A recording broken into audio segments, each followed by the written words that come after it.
అయితే తెలంగాణలో క్యాబినెట్ మీటింగ్లో ఇప్పుడే ఒక కీలకమైన విషయం బయటకైతే రావడం జరిగింది. ఒక కీలక విషయం మీద క్యా మనకి క్యాబినెట్ మీటింగ్లో నిర్ణయం అయితే తీసుకోవడం అయితే జరిగిందనమాట. సో ఏదైతే మనకి క్యాబినెట్ మీటింగ్లో దీనికి సంబంధించి ఆ ముఖ్యమైన విషయం మనం చూడొచ్చు.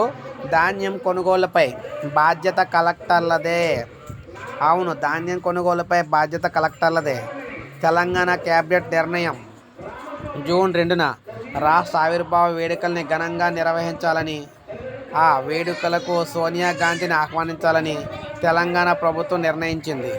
సీఎం రేవంత్ రెడ్డి అధ్యక్షతన జరిగిన కేబినెట్ సమావేశంలో పలు కీలక నిర్ణయాలు తీసుకున్నారు. ధాన్యం కొనుగోలుపై పూర్తి బాధ్యత కలెక్టర్లకి అప్పగించారు.